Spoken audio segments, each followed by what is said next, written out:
Et salut à tous, on se retrouve sur Dark Souls pour que je puisse vous montrer le glitch de duplication d'âme.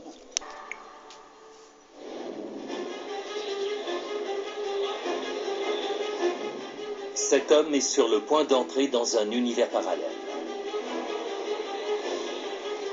Pour aller à son travail, il traverse Grand Central Terminal, la gare de New York. Et soudain, tout change.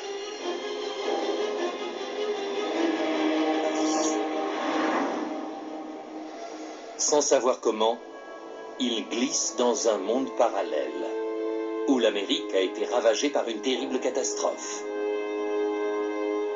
Grand Central Terminal a été abandonné. La foule des voyageurs a disparu. Et New York est sous le contrôle de dangereuses milices.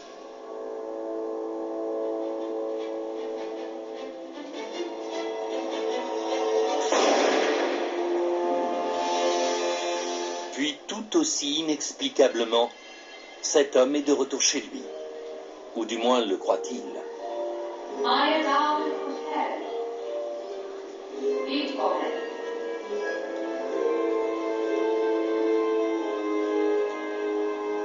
Le voilà dans un autre univers parallèle où les nazis ont gagné la Deuxième Guerre mondiale. L'Amérique est sous la botte d'un gouvernement fasciste. Et on reconnaît un visage terrifiant presque partout. Je pense que ces mondes parallèles sont tout aussi réels que celui-là. Il existe vraiment un autre monde dans lequel l'Allemagne a gagné la Seconde Guerre mondiale et dans lequel Grand Central Terminal est décoré à la gloire du vainqueur.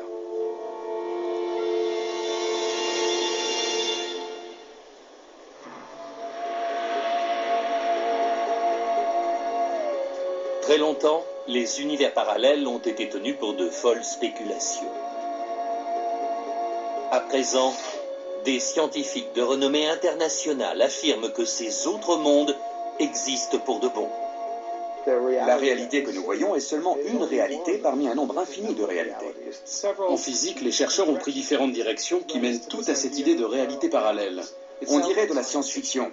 Mais chaque univers dans lequel vivent les autres est aussi réel pour eux que notre univers l'est pour nous. Il existe de nombreux univers, et bien sûr, ils ont des interactions avec le nôtre.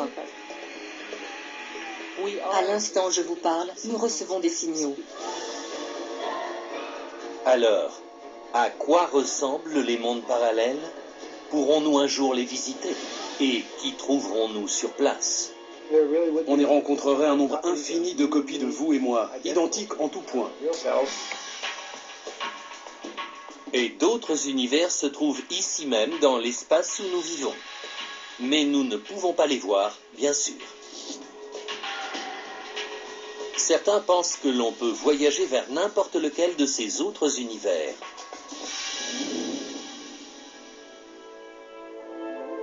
Mais il existe tant de versions de la réalité qu'il n'est même pas nécessaire de voyager. Dans un grand nombre d'entre elles, il y a déjà un autre exemplaire de vous-même qui est persuadé d'être vous.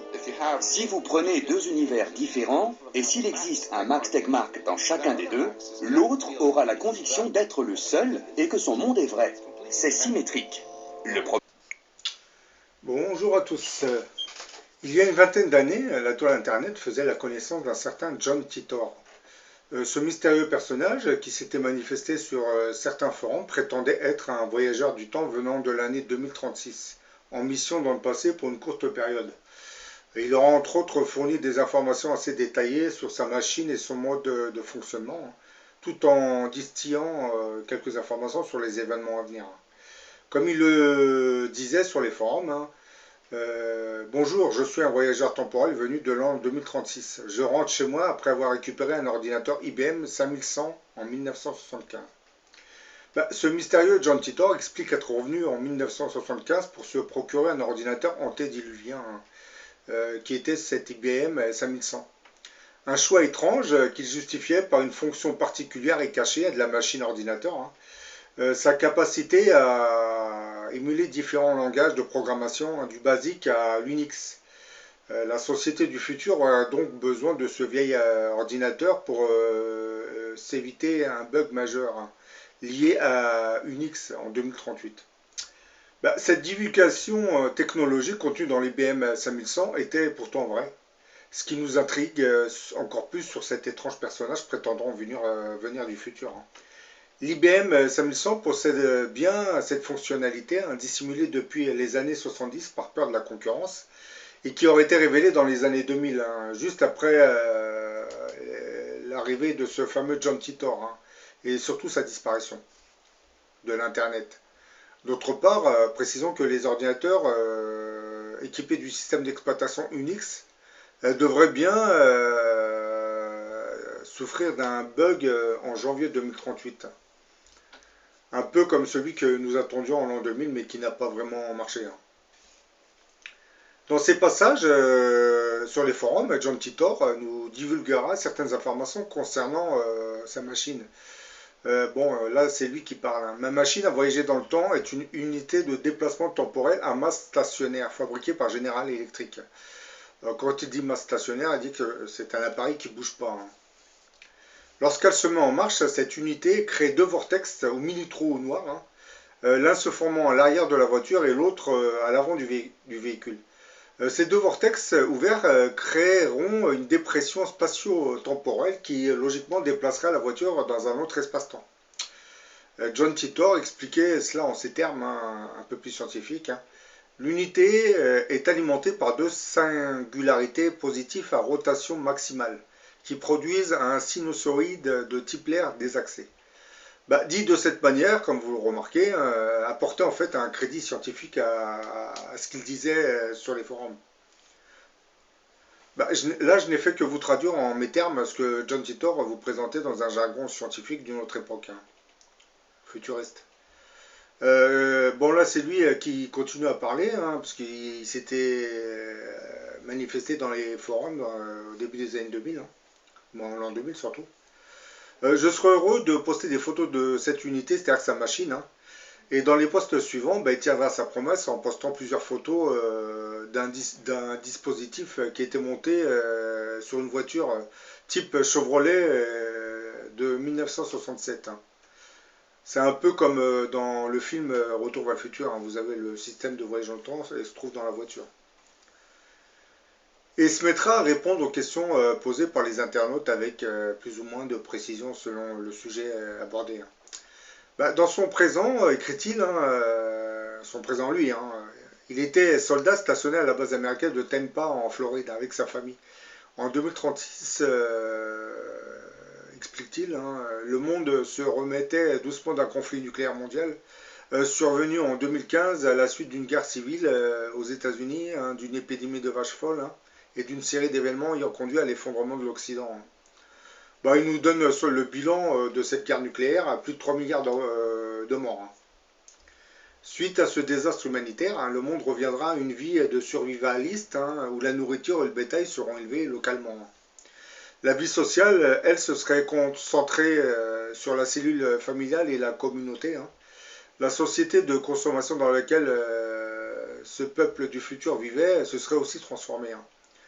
On se serait débarrassé de cette économie mondialiste tenue pour responsable de la guerre nucléaire. Hein. Et toute la logistique alimentaire serait revenue à une phase artisanale. Hein. Les supermarchés ayant été bannis de cette nouvelle société. Pour répondre à ces détracteurs, qui ne manquaient pas de mettre en doute, surtout en avant le paradoxe temporel, hein, c'est un paradoxe dans lequel on parle, on dit toujours revenir dans le passé et tuer son grand-père signifierait ne pas naître. Donc ne pas tuer son père, donc naître. Donc si j'ai tué mon grand-père, comment suis-je né? C'est un peu ça le paradoxe. Hein. Donc à cause de ça, on dit que le voyage dans le temps ne peut pas exister. John Titor, pour répondre à ces détracteurs, John Titor évoquera souvent la théorie du multivers d'Everett Wheeler. Cette théorie quantique stipulerait que chaque conséquence d'un événement coexisterait simultanément, chaque choix créant un nouvel univers. Le voyage dans le temps sera en fait un voyage entre une infinité d'univers parallèles, mais tous légèrement différents. qui serait effectuée à l'aide de mini-trous noirs artificiels en rotation. Ça, c'est la machine de John Titor. En modifiant la vitesse et la direction de la rotation, vous avancez ou vous reculez dans le temps, disait-il. Et certaines des prédictions que ce John Titor aurait faites ne se seraient pas réalisées dans notre monde.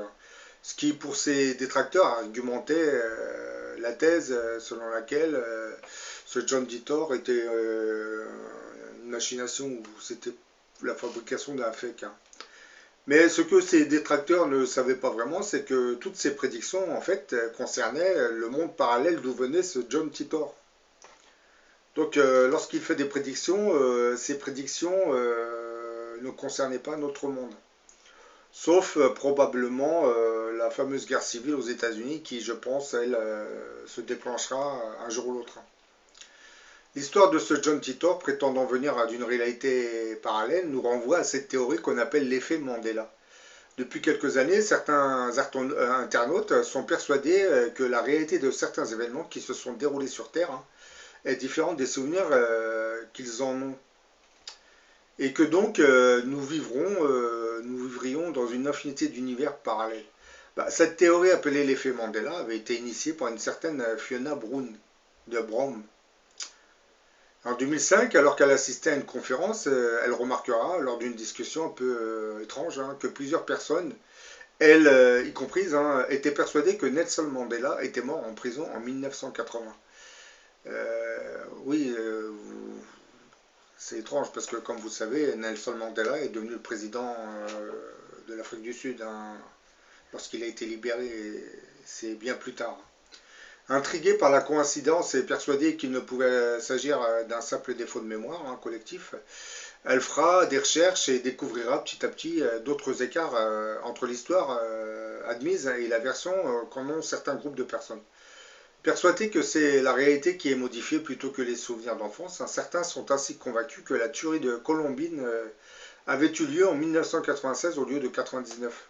Que l'homme au temple de la place Tiananmen en Chine s'était tout bonnement fait rouler dessus en 1989.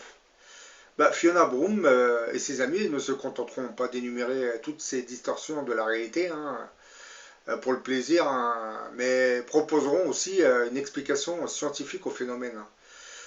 Pour Fiona Brown, l'effet Mandela s'expliquerait ainsi. S'expliquerait surtout par l'existence de réalités parallèles qui s'entrechoqueraient de temps en temps, à la manière de cette scène de Matrix, dans laquelle un sentiment de déjà-vu révèle une modification de la structure du programme, synonyme de présence d'agent. Les souvenirs alternatifs seraient donc une preuve qu'une infinité d'altérations de la réalité coexisteraient dans l'une d'entre elles. Même DiCaprio aurait gagné un Oscar en 2016.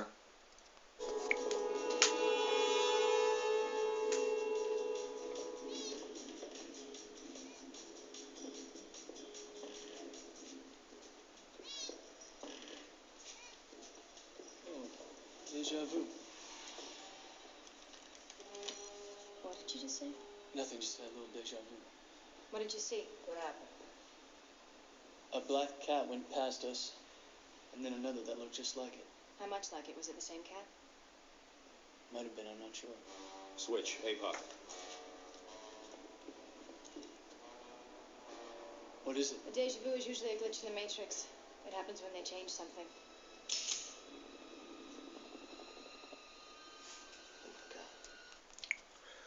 Bon, là, vous venez de voir la petite scène de Matrix. Vous voyez deux fois le chat faire la même scène. Donc là, ils ont compris qu'ils étaient dans une autre réalité. C'est un autre programme qui s'est initié dans la matrice. Pour appuyer son hypothèse, cette Fiona Brown, qui est l'initiatrice de l'effet Mandela, évoque la théorie des mondes multiples d'Everett, aussi appelée théorie des états relatifs. Formulée en 1957 par le physicien américain Hugh Everett, elle tentera d'expliquer rationnellement, bien entendu, l'intrication quantique. Le phénomène qui permet à deux particules d'interagir instantanément, et peu importe leur distance géographique, en proposant le modèle suivant. À chaque fois qu'un état quantique est observé au détriment d'un autre, la réalité se scinde et une nouvelle version continue son chemin en parallèle de la nôtre. À la différence que, contrairement à la série, Slider, oui, c'est une série qui parlait des mondes parallèles, ces réalités pourraient s'affecter entre elles, ce qui donnerait à la fois la physique quantique et un Mandela mort en tôle dans les années 1983, dans un 1981 alternatif. Où Coluche a peut-être été élu président de la République, bien entendu, puisque nous sommes dans des états alternés de notre réalité. Quand on évoque l'effet Mandela, on peut dire que certains de ces souvenirs ne seraient pas vraiment faux, mais ils seraient la résultante d'une interaction avec un monde parallèle, qui interpréterait le nôtre et nous ferait apparaître ces faux souvenirs, ces souvenirs qui viennent de cette autre réalité. La théorie des mondes multiples, énoncée par Hugh Everett, suggère que lorsque nous faisons un choix important dans notre vie, nous sommes en fait en train de choisir entre deux futurs possibles. Dès que nous avons fait notre choix, l'un des potentiels, l'un des futurs que nous avons rejetés, s'effacera automatiquement. Mais se peut-il que ce futur alternatif effacé continue à exister dans un monde parallèle et que c'est une autre partie de nous-mêmes qui l'explore et en fait l'expérience, bien entendu. Selon la théorie des mondes multiples de la physique, à chaque fois que nous faisons un choix, une fracture se produit dans l'univers.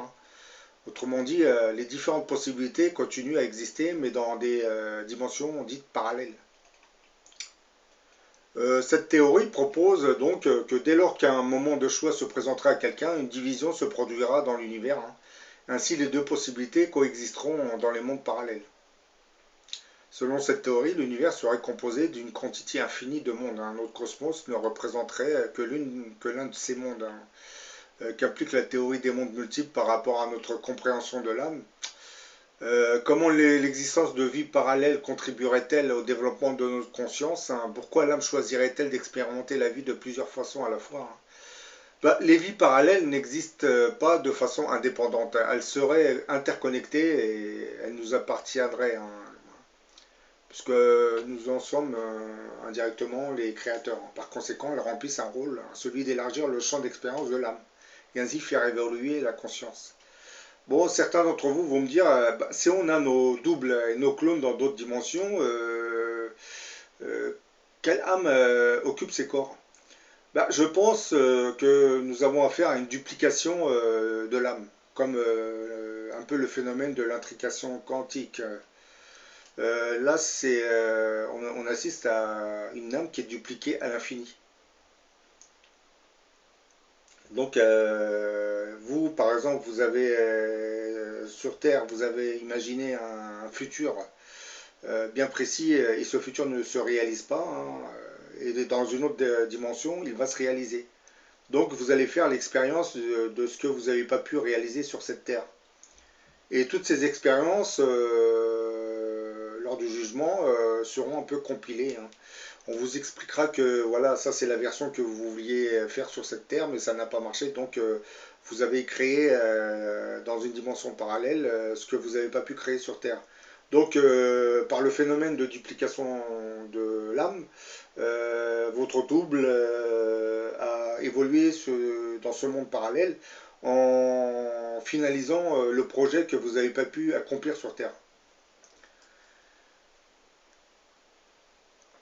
L'âme, en général, fait l'expérience du monde physique à travers nous. En tant qu'être humain, nous voyageons sur un seul chemin à travers le temps. Dans ce contexte, il est plus approprié de parler de frise chronologique possible. Notre vie actuelle étant l'une de ces frises chronologiques. Bon, par frise chronologique, c'est une sorte de un plan.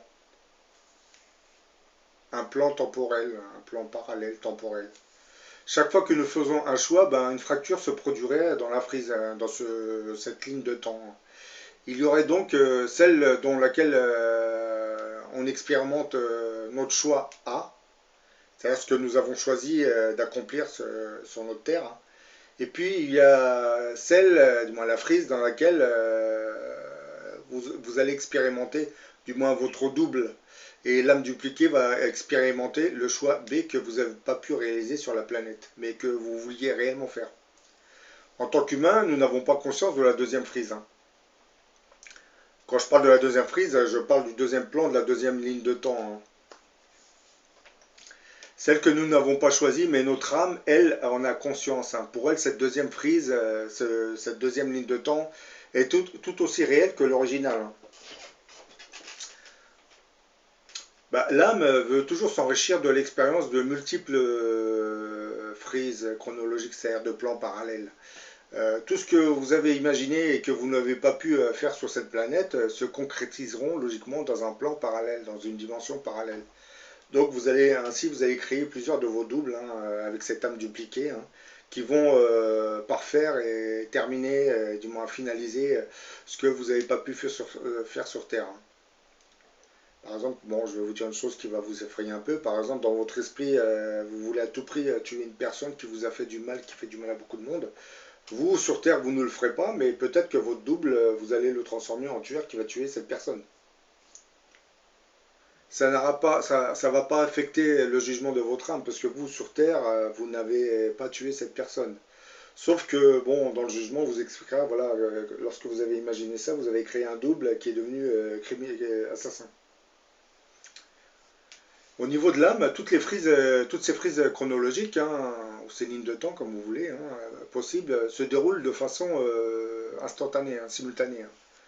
Donc par exemple, sur Terre, vous faites votre projet, dans le plan parallèle, votre double fait son projet, mais instantanément, en même temps. La Terre, ça devient une sorte comment dire, de région expérimentale dans laquelle vous expérimentez, la totalité de ces frises chronologiques se forme. Vous donnez naissance à ces frises sur Terre, hein, et dans le monde parallèle, elles se concrétisent, hein. Dans d'autres lignes de temps, c'est la frise chronologique, de notre vie actuelle, hein, nous explorons différents aspects de notre personnalité aussi, ce qui permet de développer d'autres qualités intérieures, hein. Et ainsi, l'âme va s'enrichir en assimilant ces différentes éventualités, hein. Par exemple, vous voulez devenir professeur, vous voulez devenir ingénieur. Sur Terre, vous n'avez pas pu, dans une dimension parallèle, vous allez pouvoir le faire. Votre double et l'âme dupliquée réussira probablement qu'il deviendra un professeur et qu'il va imaginer des théories aussi, hein, faut pas l'oublier aussi. Donc sur une dimension parallèle, ce que vous n'avez pas fait sur cette dimension peut se concrétiser, et en plus votre double peut encore apporter des connaissances plus approfondies, hein, sur le sujet que vous vouliez développer sur la planète, mais que vous n'avez pas pu, hein, par manque de finances ou pour d'autres raisons, hein.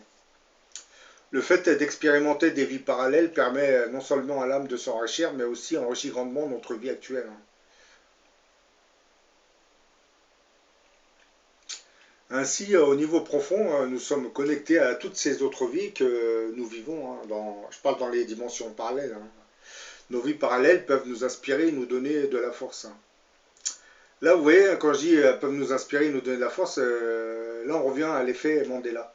Lorsque nous avons des souvenirs qui ne correspondent pas à la réalité, c'est que certains de ces mondes parallèles, surtout de nos doubles qui sont dans ces mondes parallèles, nous transmettent l'information qu'eux, ils ont sur leur monde.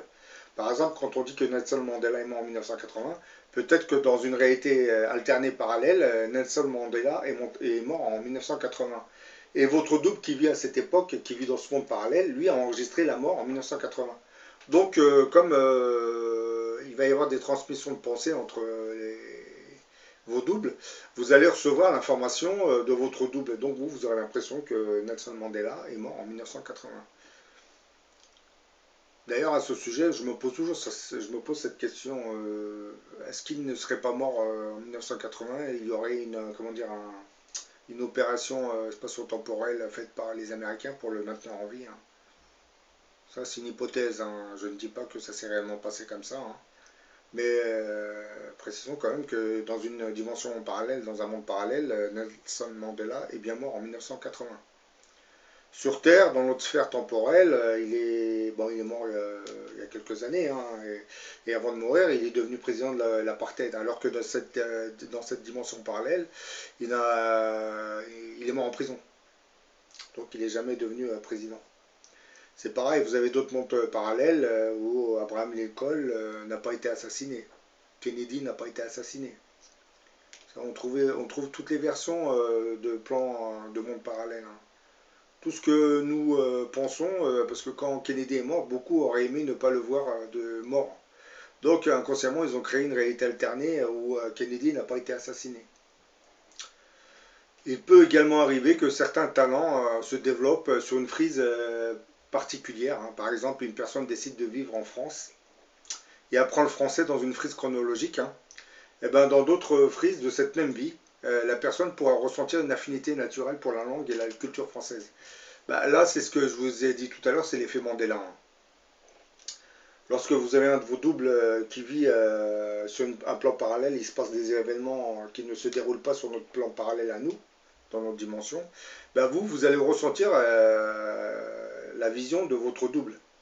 Donc vous aurez tendance à penser que Nelson Mandela est mort en 1980. C'est exactement ça. Si dans un autre plan parallèle, vous apprenez l'allemand ou le russe ou le chinois, sur ce plan parallèle, vous aurez tendance à vouloir, du moins être attiré par cette langue.